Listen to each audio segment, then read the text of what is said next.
আজকের দিনটা ছিল 25শে ডিসেম্বর, মানে ক্রিসমাস, আর আমরা বাংলায় যাকে বলি বড়দিন। তার জন্য তোজোকে একটা মেরি ক্রিসমাস লেখা সুন্দর টি শার্ট পরিয়ে দিয়েছিলাম স্নান করেই। এটা সিক্রেট স্যান্টার গিফট ছিল, মানে মা বাবাই তো সিক্রেট স্যান্টা হয়, তাই না? আমরাও মা বাবা হিসাবেই সিক্রেট স্যান্টা হয়ে তোজোকে অনেকগুলো গিফট দিয়েছিলাম। তার মধ্যে এই গিফটটাও কিন্তু বেশ ইউজফুল হয়েছে। এটা একটা ম্যাজিক বুক, যেখানে লিখে আবার সুন্দর মুছে দেওয়া যায়। এটা নিয়ে তোজো অনেকক্ষণ টাইম পাস করে। আর আজকে যেহেতু ক্রিসমাস, সেই জন্য সন্ধেবেলায় আমরা বেরোনোর প্ল্যান করেছি, চার্চে যাব, তারপরে যাব ডিনার করতে। ক্রিসমাস যেহেতু, সেই জন্য লাল ড্রেস তো একটা পরতেই হবে। বাকি লাল ড্রেসগুলো আমার পছন্দ হয়নি, সেজন্য ব্ল্যাক আর রেডে একটা কম্বিনেশন করেছিলাম। উজ্জ্বল নিয়ে এসেছিল আজকে একটা প্লাম কেক, সেটা কাটা হবে। যেহেতু আজকে জিসাস খ্রাইস্টের বার্থডে, ভীষণ স্পেশাল দিন, তার জন্য আমরা ক্যান্ডেল জ্বালিয়ে নিয়েছি। তার আগে তোজো নিজের বার্থডে মনে করে একটুখানি খেয়েও নিচ্ছিল। তো যাই হোক, সেটাকে আটকানো হয়েছে। ফাইনালি ক্যান্ডেল জ্বালিয়ে তোজো আর মামনি মিলে কেকটা কাট করলো যীশু খ্রিস্টের ফটোর সামনে। চারিদিকটাও লাইট দিয়ে সুন্দর আমি সাজিয়ে দিয়েছি। তারপরে উজ্জ্বল এই কেকটা কিছুটা নিয়ে যীশু খ্রিস্টকে সমর্পণ করলো, আর তারপরে আমরা সবাই ভাগ করে নিলাম। আর এই যে বললাম, আমার ক্রিসমাস ট্রিটা সাজিয়েছি, ব্যালকনিটা লাইট দিয়ে সাজিয়েছি, ভীষণ সুন্দর অ্যাম্বিয়েন্স লাগছিল। আর উজ্জ্বলও আজকে একটা নতুন সোয়েট শার্ট পরে নিয়েছে, যেটা রেড কালারে। আর এই যে আমার আজকে এটার আউটফিট, রেডের একটা টাচ দিয়েছি বলে ভালো লাগছে। আর তোজোকেও খুঁজে খুঁজে এই রেড প্যান্ট আর রেড টুপিটা পরিয়ে দিয়েছি, আর তার সাথে এই সোয়েট শার্টটা, এটাও কিন্তু সিক্রেট স্যান্টার গিফট। আর তোজো এখানে অ্যাক্টিং করছে পড়ে যাওয়ার। তো যাই হোক, এইসব করতে করতে 7:30 প্রায় বেজে গিয়েছিল। ফাইনালি আমরা বেরিয়ে পড়েছি। এখন প্রথমে যাব চার্চে। রাস্তায় বেরিয়ে দেখছি সুন্দর করে চারিদিকটা লাইটে সাজানো হয়েছে। দিওয়ালি, ক্রিসমাস, এই অকেশনগুলো এই লাইটের জন্য আরও যেন বেশি করে ভালো লাগে। প্রথমে আমরা যে রেস্টুরেন্টটায় আসবো, সেখানে এসে গাড়ি পার্কিংটা করে নিলাম, কারণ চার্চে হয়তো পার্কিংটা আমরা পাবো না। আর চার্চটা জাস্ট এর পাশে, হেঁটে 5 মিনিট গেলেই হবে। সেই জন্য এখানে ভালো পার্কিংয়ের ব্যবস্থা আছে। এইখানেই পার্কিংটা করে তারপরে আমরা যাব চার্চে। চলো, গাড়ি পার্কিং তো হয়ে গেছে, এখন আমরা পৌঁছে গিয়েছি চার্চে। ভীষণ সুন্দর করে সাজানো হয়েছিল। আর এই জায়গাটায় ঢুকে ঢুকেই প্রথমে যীশু খ্রিস্টের যে জন্ম মুহূর্তটা, সেটা সুন্দর করে সাজানো আছে।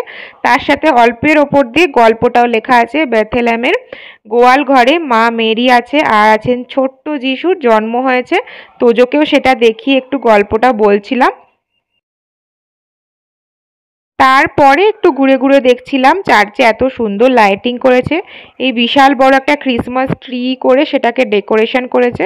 তার সামনে অনেকগুলো ফটো টটো ক্লিক করে নিলাম।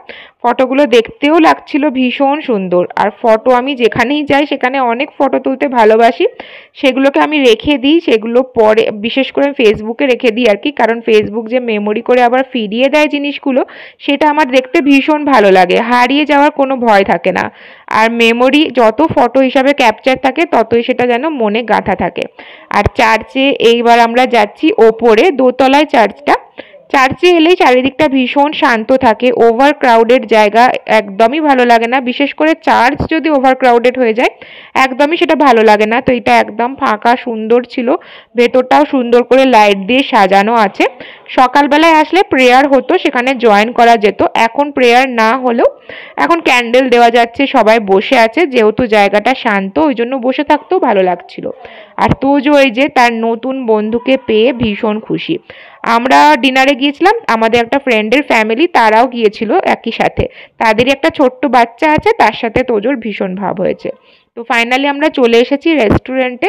রেস্টুরেন্টটা হচ্ছে গোয়ানি স্টাইলে। বলা হয় যে ব্যাঙ্গালোরের ছোট্ট গোয়া হচ্ছে এই রেস্টুরেন্টটা। এখানে খাবার যেমন সুন্দর, তার সাথে সাথে অ্যাম্বিয়েন্সও ভীষণ সুন্দর। সেই জন্যই আমরা এই রেস্টুরেন্টটাই সিলেক্ট করেছিলাম। প্রথমে ভেবেছিলাম দুপুরবেলায় আসবো, তারপর ভাবলাম যে ক্রিসমাস লাইটটা মিস করে যাব দুপুরে আসলে, সেই জন্য সন্ধ্যেতে এসেছি।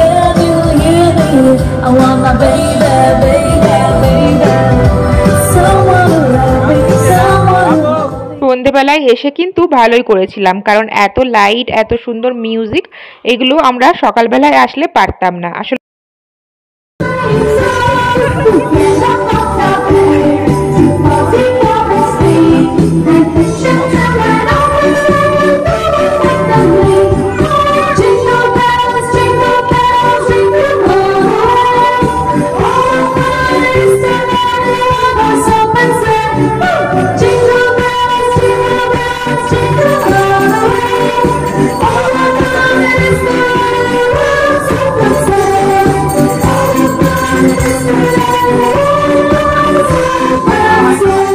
আমরা আসার পর থেকে স্টার্টার এইসব খাওয়া অলরেডি স্টার্ট করে দিয়েছিলাম। তারপরে হঠাৎ দেখি স্যান্টা বুড়ো এসে হাজির।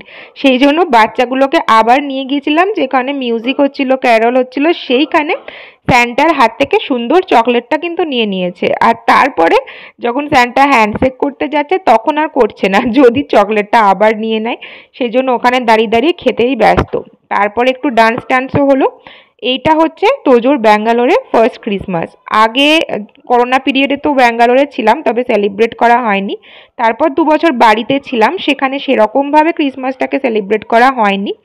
ওই আমরা একটা রেস্টুরেন্টে গেছিলাম দিনের বেলায়, এইরকমই আর কি। আর তখন তোজো অতটা বুঝতো না ব্যাপারটা, এখন ভীষণ এনজয় করছে। সেই জন্য সারা দুপুর না ঘুমোলেও আমরা ভাবলাম এই দিনটাকে তোজো একটু আনন্দ করুক। আর এসব বেশ ভালো হয়েছে, তার চোখে কিন্তু একদম ঘুম নেই। বাড়িতে থাকলে ঘুমোই, কিন্তু এত লাইট মিউজিকে তার ঘুম নেই।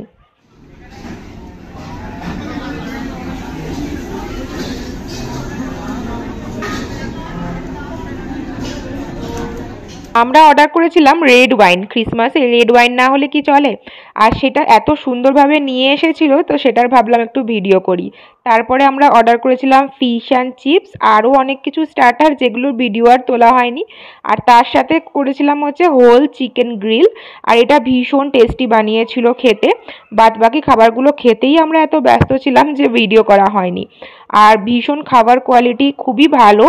আর তার সাথে অ্যাম্বিয়েন্সটাও ভীষণ সুন্দর। গোয়ার দিকে এরকম প্রত্যেকটা রেস্টুরেন্টই প্রায় এরকম স্টাইলেরই হয়। খাবারগুলো এত ভালো ছিল বলে বাচ্চারাও সুন্দর এই খাবারগুলো খেয়ে নিয়েছে। তোজোর জন্য যদিও আমি বানিয়ে নিয়ে গেছিলাম খাবার, তার সাথে সাথে এই যে ফিশ অ্যান্ড চিপস এইসব টুকটাক খেয়েছে। একদম ঝাল বা স্পাইসি ছিল না, ভীষণ অথেন্টিক খেতে ছিল। তারপরে বাড়ি যাওয়ার আগে ভাবলাম একবার অ্যাম্বিয়েন্সটা একটু ভিডিও করে নিই। তারপরে বেরিয়ে গেলাম বাড়ির উদ্দেশ্যে। প্রায় 11:30 বেজে গিয়েছিল। বাইরে বেশ ভালো কুয়াশা, অতটা ঠান্ডা নেই, তবে গাড়িটা যেহেতু বাইরে ছিল কুয়াশায় বারবার ঢেকে যাচ্ছিল। 11:30 বাজছে, এখনো পর্যন্ত তোজো কিন্তু সুন্দর জেগে। আর ব্লগটাকে আমি এখানেই শেষ করছি। ভিডিওটা ভালো লাগলে অবশ্যই লাইক, কমেন্ট, শেয়ার করে দিও। চ্যানেলটাকে সাবস্ক্রাইব করতে কিন্তু একদম ভুলো না। আজকে যাচ্ছি, দেখা হবে আরও পরে একটা সুন্দর ব্লগের সাথে।